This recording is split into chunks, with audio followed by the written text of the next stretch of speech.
jenazah yang baru dimakamin terus langsung kita lihat. Ya, gue penasaran. Gue deketin, itu ternyata udah balik arah bang, mukanya itu udah ke arah gua, bener-bener gua lihat jelas banget. Itu bener-bener bajunya itu kotor bang, butek, putih, panjang, ya panjang, tinggi, sepintu. Ini ngomong suara apa itu belakang tadi? Nggak tahu bang. Tambahkan aja. Anjir.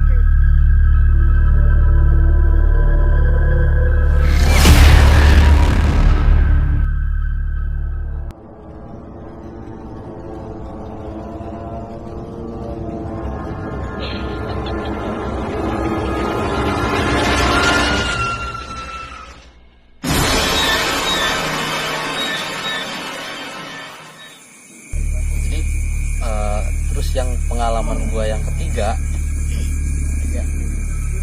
gue waktu SMK. Oh, di waktu SMK gue di Medan. Oh, di Medan juga. Nah, waktu SMK di Medan, kebetulan gue tuh sekolah di sebuah sekolah swasta ya, di yayasan.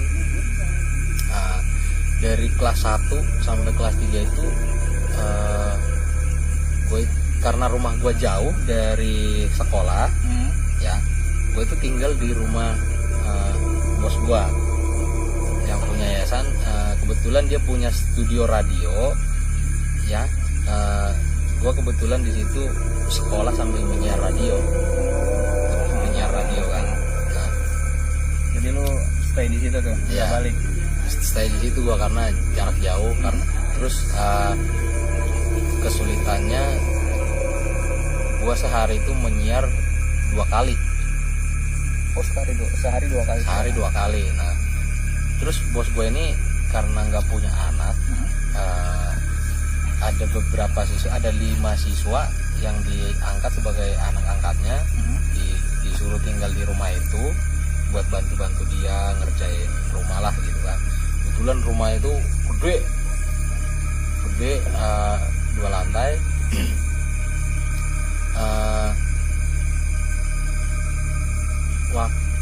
Waktu itu bos gue ini sama anak-anak yang lain itu lagi diajak jalan-jalan, karena hampir sekali sebulan itu pasti bos gue ngajak anak-anaknya lagi jalan-jalan gitu kan, biar nggak bosan gitu kan.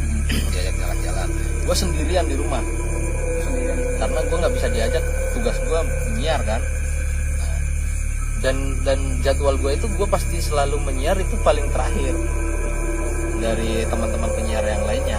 Kalau penyiar yang lain kan pas gua sekolah mereka yang nyiar gitu. Jadi gantiannya itu 2 jam, nyiar itu 2 jam sekali gitu. Nanti gua pulang sekolah nyiar jam 2, ya kan, jam 2 sampai jam 4. Habis itu gua istirahat, nanti gua nyiar lagi dari jam 9 sampai jam 11 gitu, jam 11 malam gitu. Nah, waktu itu gue terakhir nyiar jam 11 malam, gue matiin semua lampu di bawah. Studio kan kebetulan di bawah ya, studio radio di bawah. Gue naik ke atas kamar gue di lantai 2. Lantai 2? Gue naik dulu ke lantai 2, terus turun lagi ke lantai 1. Jadi paling belakang kamar gue itu. Kamar gue paling belakang, kamar gue lantai 1 tetap, cuma dari studio itu harus naik dulu ke atas. Harus naik dulu ke atas, ke bawah lagi. Itu kamar gue itu di lantai 1 dekat kolam renang, sampingnya kolam renang. Di kolam renangnya itu lumayan luas gitu. Sekalian itu dipakai juga buat anak-anak sekolah buat olahraga gitu kan, berenang gitu. Nah, yang bikin gue aneh itu, siapa coba orang yang mau berenang malam-malam jam 12 malam, ya kan? Kebetulan kegiatan gue kalau sebelum tidur gue itu pasti cuci kaki, cuci muka gitu kan ya. Nah, gue cuci kaki dulu habis nyiar ya kan, cuci kaki. Gue jemur handuk di samping kolam renang. Jadi pintu kamar gue ini sama pintu buat ke kolam renang ya, dari rumah itu buat ke kolam renang itu hampir berderet gini. Jadi emang udah didesain biar dari kamar itu bisa ngelihat ke kolam renang. View-nya biar langsung ke kolam renang kalau pintunya nggak ditutup. Nggak, kalau pintunya nggak ditutup gitu kan. Nah, terus kalau pagi-pagi juga emang selalu kita buka pintu yang dari kolam renang sama pintu kamar kita biar udara yang dari kolam itu kan bisa ke rumah gitu kan, seger lah, bisa seger gitu. Emang udah didesain begitu. Nah, yang konyolnya gua lupa nutup pintu kolam renang itu. Pas gue selesai jemur handuk, gue lupa, dan pintu kamar gue juga nggak gue tutup karena gue nungguin anak-anak yang lain balik. Kan mereka balik gitu.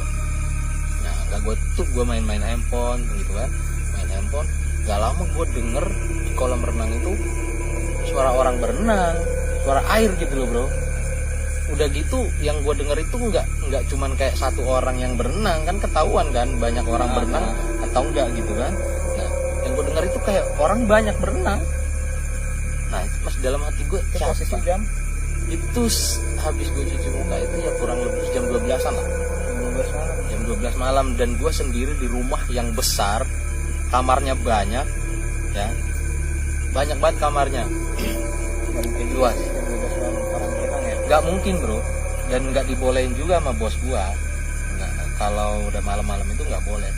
Gue takutnya itu anak-anak asrama yang berenang, karena ada asrama di pojokan, ya kan, ada asrama. Gue takutnya mereka yang jahilin gitu kan. Nah, gue penasaran. Gue abaikan nih, gue dengar berenang terus siapa sih gitu kan. Gue lihat nggak ada, dan air itu tenang, nggak ada bekas orang berenang. Pas gue samperin itu pertama, gue samperin gitu kan, gue ngecek siapa sih orang berenang malam-malam gitu kan. Tadinya mau gue larang gitu kan. Nah gue lihat airnya tenang ya kan, ya udah masuk lagi. Gue masuk lagi, tetap pintu nggak gue tutup, gue biarin kan, tetap pintu nggak gue tutup karena lu penasaran, pengen tahu ya siapa sih itu yang iseng gitu. Gue penasaran gue. Nah begitu, gimana sih orang kalau melompat dari tinggi ke kolam renang, suaranya kayak gimana? Kayak ada tempat gitu kan, kolam renang ada. Nah, suara gitu kan, gue dengar suara kayak gitu, bilang wah ini udah nggak mungkin nggak ada orang ya kan, udah nggak mungkin gitu kan. Terus gue intip siapa sih yang jadi gue pikir orang lain atau anak-anak asrama, barangkali mereka mau nakut-nakutin gue atau gimana gitu ya, apa memang sengaja mau berenang tapi takut gitu kan ya, takut diomelin gitu kan. Gue intip bener-bener nggak ada, bener-bener nggak ada kan. Terus gue perjelas, gue keluar. Jadi dari pintu itu bertangga gitu, 2 tangga, 1, 2 gitu ya. Nah gue ngelangkah ke tangga paling bawah. Tiba-tiba gue dikagetin orang naik dari kolam renang itu, dari tangga kolam renang itu naik, lari dari samping handuk yang gue jemur tadi, lari cowok, set gitu kan, cepet. Dan gue nggak tahu dia lari kemana, nggak, gue lihat kan lari. Terus karena gue lihat di pojokan kiri juga ada, gue langsung ngelihat orang itu juga kan, gue lihat sosok itu ada di sana juga gitu kan. Jadi yang lari itu nggak fokus lagi gue, dia lari kemana gitu kan. Nah gue lihat dan ada orang. Terus gue lurus lagi ke depan, pandangan gue ke depan. Kebetulan pas pandangan ke depan itu kamar mandi buat salin orang-orang yang berenang kan. Di depan pintu kamar mandi itu ada perempuan, bukan orang. Ya sosoknya, ya sosok manusia, tapi maksudnya itu bukan manusia,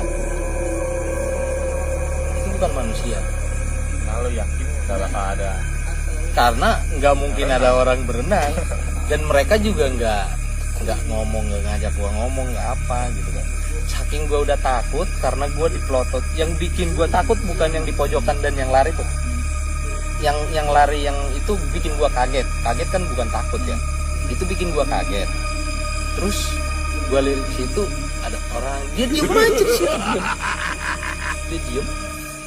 Yang bikin gua takut yang perempuan yang ngeliatin gua yang depan pintu kamar mandi, karena dia tajem banget ngeliat gua, tajem. Padahal jauh bro, jauh kan, kolam renang kan panjang ya, Terus kamar mandi itu di ujung kolam renang. Itu jelas banget matanya ngelihat gue. Padahal jarak jauh.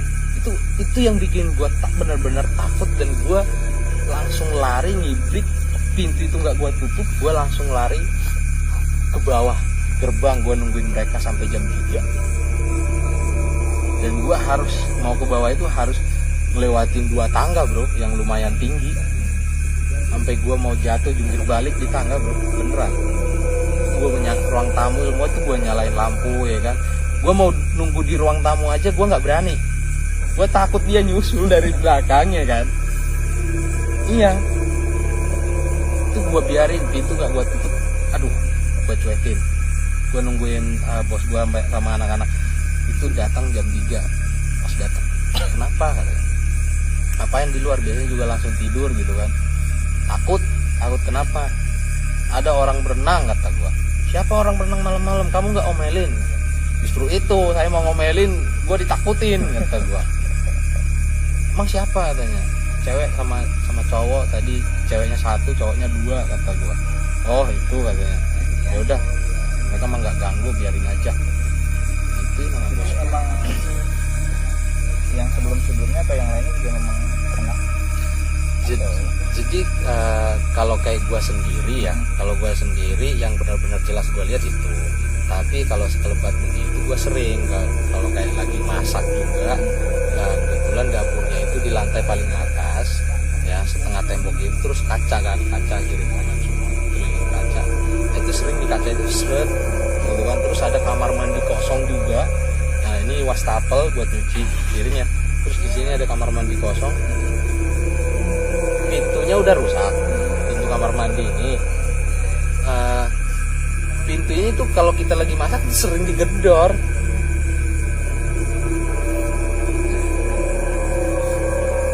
Tuh, itu sering digedor bro, pintu ini tek gitu. Cuman kita lihat, kirain tikus atau apa gitu ya. Tapi orang bersih gitu kan, anak-anak di rumah begitu banyak, 5 orang buat ngebersihin gitu kan. Masa ada tikus gitu kayak. Kita lihat nggak ada. Sering kagetin gitu. Dan dari abang senior gue juga yang udah pernah duluan tinggal di situ, itu sering bilang di sini memang ada. Terus dari sebelum lu ngeliat yang sebelumnya di situ juga pernah. Itu pernah cerita sama gue, di sini memang ada, cuman mereka nggak ngapa-ngapain, cuman iseng-iseng gitu doang gitu, kata mereka. Cuman kan ya itu tadi, kalau gue orangnya nggak percaya kalau emang sebelum gue ngeliat sendiri. Dan akhirnya lu ngeliat sendiri. Dan akhirnya gue ngeliat sendiri. Biasanya kita yang ngumpul setannya 1 ya. Iya. Tapi lu yang sendiri setannya sampai ada 3. Setannya 3. Biasanya begitu. Jadi kita ngumpul nih bertiga. Biasanya kan 1 orang lihat 1 penampakan tuh ya. Nah kalau ini dia sendiri di rumah sekaligus ngeliat 3 sosok. Set itu gue asli, gue habis cuci muka nih ya kan, udah gue lap pakai handuk ya kan, udah kering, nyampe gue di bawah ya kan, di gerbang nungguin karena terang kan di gerbang. Terus di situ kan sekolah ya, sekolah terang lah gitu ya. Terus orang juga di jalan raya tuh banyak lalu lalang gitu, walaupun udah jam segitu masih banyak lah orang yang pulang dari tempat nongkrongan gitu kan, Banyak aktivitas lah ya. banyak aktivitas gitu, ramai. Jadi gue di gerbang aja gue duduk, itu gue nyampe bawah, nyampe gerbang itu basah kuyup, keringat dingin bro. Keringat dingin beneran. Gue mau manggil, karena ada asrama tadi ya, gue mau manggil teman-teman, mau bangunin teman-teman siswa yang di asrama aja, gue mau ke situ takut. Pokoknya gue cuman berani di gerbang itu aja, karena di situ menurut gue paling aman di gerbang itu, menghadap ke jalan gitu kan. Gue di depan gerbang aja gitu, nungguin mereka, dan mereka datang jam 3. Gue harus menahan rasa takut gue itu selama dari jam 12 ke jam 3 jam. Atau ada yang megang-megang. Nah itu. Dan gue pas lari itu handphone gue tuh nggak gue bawa. Di kamar handphone gue nggak bisa ngapa-ngapain. Gue mau ngambil udah takut, mau ke ruang tamu aja gue udah takut. Itu benar-benar takut karena apa? Yang gue bilang tadi, benar-benar tajam ngelihatnya si perempuan itu. Dan kalau menurut gue ya, kalau gue tetap bertahan di situ, kayaknya dia mau datangin gue dah, nyamperin. Karena gimana sih orang ngelihat kita terus nyamperin kita gitu ya? Bisa nggak sih ngerasain, bisa nggak sih? Kayak gitu bro, tajam terus kayak mau ngedatangin gua. Makanya gua langsung lari. Kalau yang di pojokan itu, walaupun dia tetap berdiri situ, gua nggak terlalu takut. Karena dia nggak ngelihat gua. Yang di pojokan itu nggak ngelihat gua, dia malah ngelihat arah ke si perempuan juga, arah ke sana. Nah terus yang lari itu udah nggak kelihatan, nggak tahu gua kemana. Makanya kan benar-benar pikiran gue itu bukan orang, karena itu juga nggak kelihatan. Yang habis naik itu terus dia lari itu nggak kelihatan. Padahal kan kolam renang itu kan ngeblong, lari kemana coba kalau orang misalkan. Terus pintu juga dipagar, pintu buat masuk ke kolam renang kan dipagar juga, lari kemana coba orang.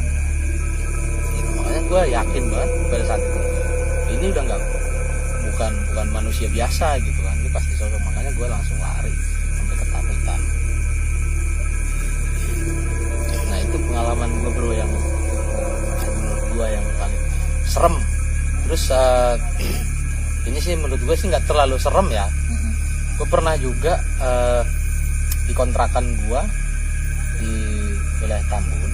Oh ya Tambun juga. Ya wilayah Tambun juga. Waktu gue baru-baru kerja tuh gue ngontrak di situ. Kontrakan sepetak ya, kontrakan sepetak kecil. Terus begitu pintu ya kan, sepetak, terus kamar mandi.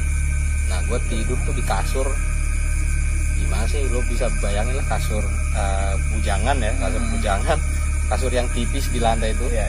Manjang Matras gitu ya. Iya manjang arah ke kamar mandi gitu kan. Jadi gue pulang kerja pagi subuh lah ya, jam 4 lah kalau nggak salah, jam 4. Emang gue kebetulan udah capek, terus ngantuk ya. Tapi gue saat itu habis cuci muka, cuci kaki, gue rebahan, masih main handphone bro. Gue belum tidur, masih main handphone. Itu nggak lama langsung berdiri depan gue. Gue nggak bisa gerak. Kayak ini, rep-repan atau tinggian gitu. Kalau rep-repan kita posisi tidur. Dan gue nggak ketindian di depan gue, dia nggak nindin gue melek bro. Kalau kita rep-rep kan pasti kita tidur dulu nih, tidur dulu baru ditindiin gitu kan, bisa ini, bangun itu ya. Iya, nah ini gue sambil megang handphone gini ya kan, terus ngelihat orang itu dia posisinya begini, siapa gitu kan, terus gue nyuruh pergi itu kayak nggak bisa. Gue mau naruh handphone gue ini aja nggak bisa bro. Gue mau taruh handphone ini, mau gue lawan orang itu, maksudnya sosok itu nggak bisa gue. Terus gue berdoa, gue baca doa. Itu lama dia pergi, dalam hati kok nggak mempan. Gue baca akhirnya dia pergi ke luar malah. Jadi kalau menurut gue itu dari kamar mandi dia mau keluar, cuman kehalangan sama gue karena kontrakan itu sempit, terus kehalangan juga sama kaki gue. Gitu. Nah, kalau menurut gue sih itu nggak terlalu seram kalau menurut gue, karena gimana ya, gue posisi sadar, terus gue masih bisa baca doa, dan gue nggak lari kemana-mana gitu. Dia malah yang lari. Udah jam 4 pagi udah ya? Gak, terus ya itu nggak lama gue dengar azan subuh. Menurut gue udah terang, terus ya. orang juga udah banyak pasti keluar gitu. Mungkin beda hal kalau itu masih posisi jam 2, jam 1 gitu kan, gue harus masih bertahan lama di kontrakan itu nunggu terang. Mungkin itu bisa gue takut. Kalau itu enggak, gue nggak terlalu takut. Nah, itu dia pengalaman gue. Bang Adi. Anjay. Serem. Itu mendukung ini asik horor. Kalau Bang Deki sendiri ada cerita-cerita? Kalau gue ingat tadi dia cerita di kontrakan. Oh, Lu pernah ingat juga waktu itu kan gua kan kerja berdua nih sama dia. Barengan. Oh iya, Gua dulu barengan. gua barengan kerja waktu barengan aja. Pulang waktu itu udah masuk pagi belum sih, jam 2:30 jam 3 itu udah pagi ya. Pagi ya. Ya mau subuh lah. Gue males langsung pulang ke rumah waktu itu Ya. juga belum punya kendaraan juga, Iya. jadi gue mesti naik angkot. Nginep lah gue di rumahnya Bang Adi. Kontrakan. Nah, di kontrakannya Bang Adi waktu Iya. itu. Terus gue minta pulang, tiba-tiba minta pulang. Oh. Nah kan Iya. gue belum pernah cerita nih penyebabnya. Hmm. Nah, ya gue kan orangnya itu agak penakut ya, cuma gue Sienan kalau kata orang. sienna. Iya kan? Cuma gue itu apa ya, punya rasa ketertarikan buat denger cerita horor gitu-gitu. Iya. Gitu kan, cuma gue penakut orangnya. Iya. Waktu itu gue minta pulang sekitar jam 3:30. Nggak lama deh pokoknya gue nyampe di kosannya, rebahan bentar ya kan. Gue minta pulang, bro, gue pulang aja bro, gue pulang. Dia heran, kenapa sih bro? Gitu kan. Iya. Kenapa sih bro gitu kan. Gue nggak cerita. Ternyata pas dia cerita mengenai sosok yang tadi, Besok yang terakhir. yang terakhir, gue sih nggak ngeliat ya sosoknya, cuma kontrakan dia itu kan dari pintu ngeplong langsung Kamar mandi. kamar mandi. Hmm. Kamar mandi waktu itu gue inget gak, Oh, satu petak gitu. satu petak, biasanya kan ada disekat lagi. Ruang tamu tengah sama kamar mandi gitu. Iya. Oh, itu ngeblong. Belum, langsung kamar mandi satu petak. Di kamar mandi itu pintunya tuh nggak, seinget gue ya, nggak ditutup full. Pas dia Iya. celah kamar mandi, lampu kamar mandi nyala. Iya. Ada sosok, ya sekelebatan doang sih sebenarnya sih. Emang gue kan orangnya nggak mau berurusan sama hal kayak seperti itu ya. Set, gitu aja, ya kan. Gue ngeliat, mungkin dia nggak, soalnya dia fokus main handphone atau udah tidur. Gua nggak ingat. Gue bangunin, bro, gue mau pulang. Katanya. Kenapa bro? Gitu Iya. kan. Karena dia emang nggak biasanya bro. Ah, Dia itu kalau udah tidur, udah niat tidur tempat gua ya udah tidur gitu. tidur pagi. Nggak sampai pagi, nggak pernah pulang kayak gitu. Sebelumnya juga udah sering nginep di Sering nginep. tempatnya dia. Sering. baru kali itu. Nggak baru pertama itu nggak. Hmm. Udah gue pulang waktu itu jam 3:30. Ya. Nah, itu Gue yang- jalan kaki, Yang lu lihat apa tuh? sekelebatan aja sosok Putih. hitam. Wah, berarti yang gua lihat tadi. Mungkin ya, mungkin itu gue baru inget nih. Dan Gua gua belum nggak pernah cerita. dan gua nggak Iya. tahu nih ya, dan gua nggak tahu nih yang lo duluan ngeliat, yang duluan ngeliat lo apa gua ya. Nah, gue nggak tahu, gue nggak inget ya. Hmm. Sampai sekecil tanggal apa segala macamnya. Gue pulang, gue dari kontrakan dia, gue jalan kaki sampai ke stasiun Tambun. Buset, lumayan Jalan jauh. kaki. Jadi 3:30 gue ketemu angkot buat ke rumah gue itu jam 6.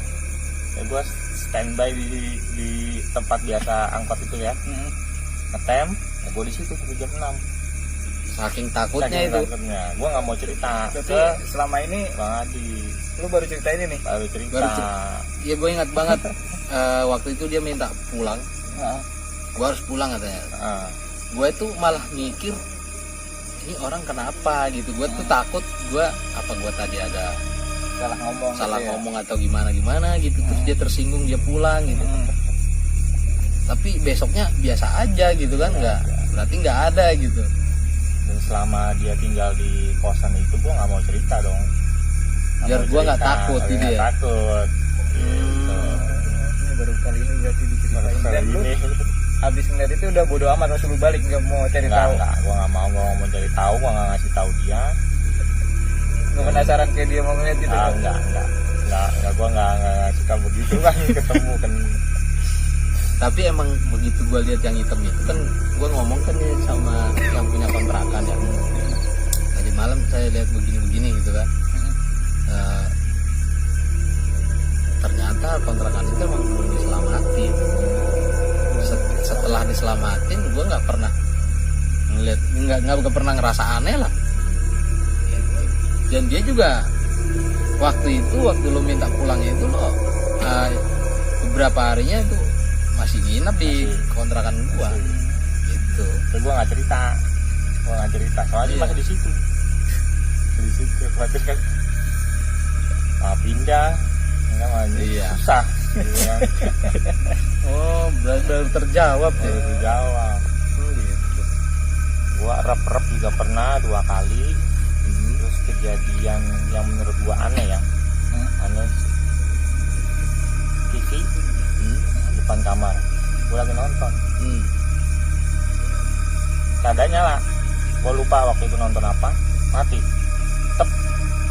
hidup lagi.